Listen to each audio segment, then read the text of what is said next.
Hey, what's up? It's Marco here. So, I just got this post from one of my students who took my online magic course. His name is Gabriel Chersky, and he writes, Marco, this move is too hard for me because I have really tiny hands. I'm 9 years old.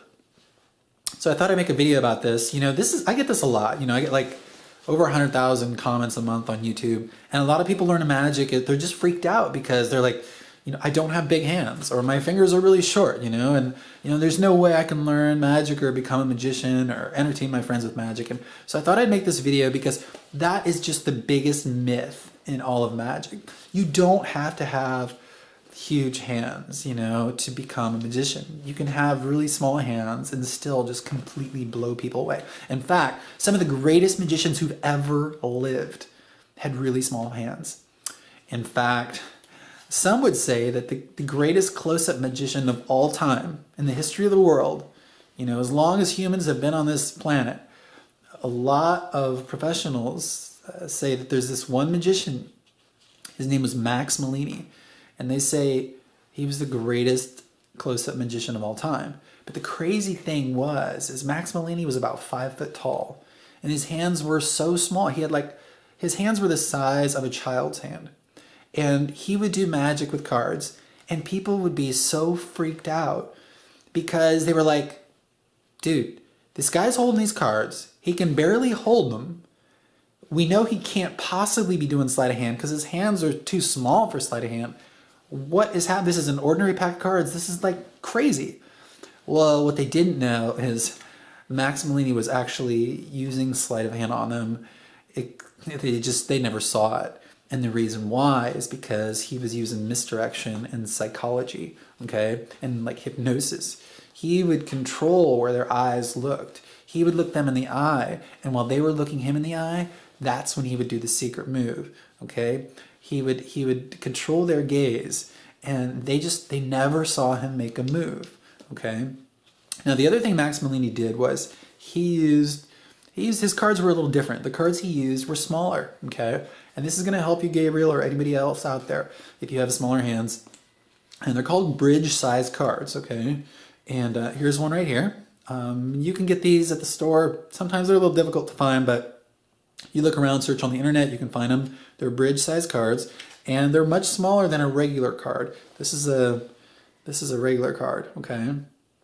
And if you use these, they're great because if you have small hands, it's easier for you to kind of grip and wrap your hand around, and you just have better control over them if you have smaller fingers. It makes the moves a little easier.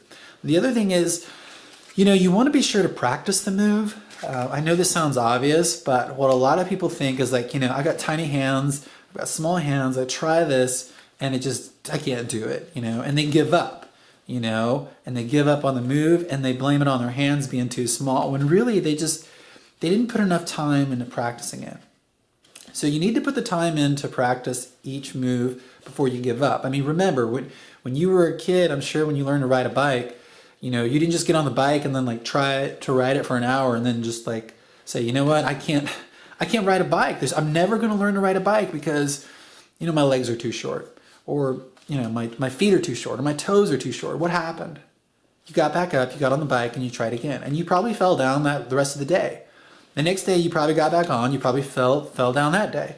It probably took you a week, 2 weeks, a month, 2 months, who knows how long it took you to ride a bike. Well, magic is the same way. You can't blame it on your fingers or how long your fingers are or how big your hands are or short. You have to make adjustments, okay? And you have to practice. A lot of people think, I got small hands, and they try to master a move in a week and they don't get it. And they're like, it's because of my hands. You can't give up in just a week. You can't give up in a month. Sometimes it takes months, Sometimes it'll take you a year to master a move, and you just have to be patient, and you have to break the move down and work on it and be patient and work on it very slowly and until you can get it down. And if you're struggling with a move, make a video, post it on YouTube, and send me the link. Say, hey Mark, I'm struggling with this, what do I do?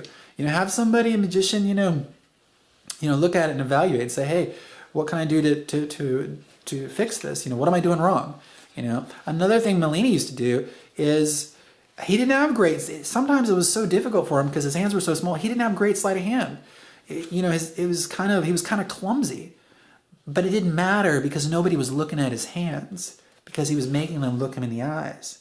And while they were looking him in the eyes, that's when he was making a move. And if it was clumsy, so what? No one saw his hands because they weren't watching his hands.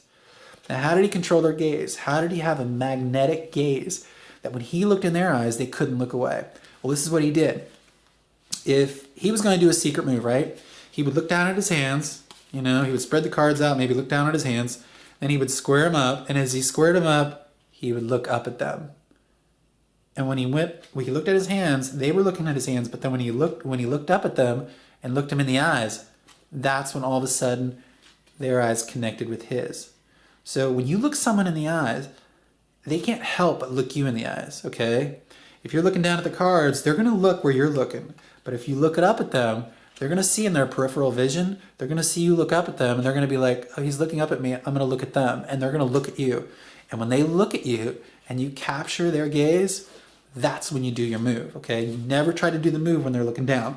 The other thing is, when you're looking someone in the eye, tilt your head back just a little bit like this. And when you tilt your head back, the weird thing is oftentimes people, they'll tilt their head back a little bit.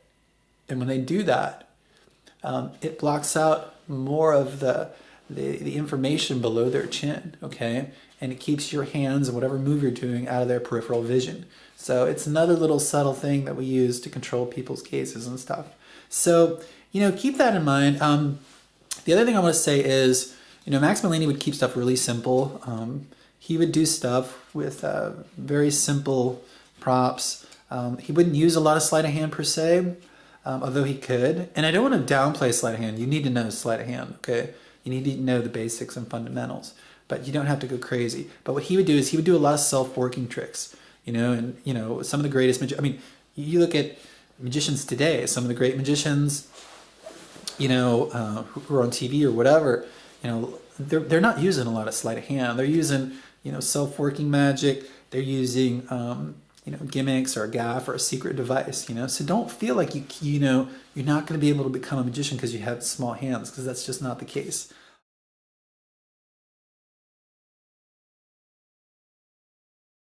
All right, so I hope that's been helpful. If it has, post me a comment below, hit the like button, share this video with a friend who's into magic, subscribe to my channel. And if you haven't gone to online magic school already, go there now and sign up to get some of my secret videos. You'll learn more about misdirection, like what I was talking about in this video, more about the psychology of magic and the real secrets. You'll also get some videos that I don't publish on YouTube publicly. And last but not least, you'll actually get some really cool contest updates for me, like some of my magic contests. And if you don't know anything about me, I have hands down the greatest magic contests on the entire internet. So be sure to go there and check it out. Hit the subscribe button now, and I'll see you soon. Please hang up and try again.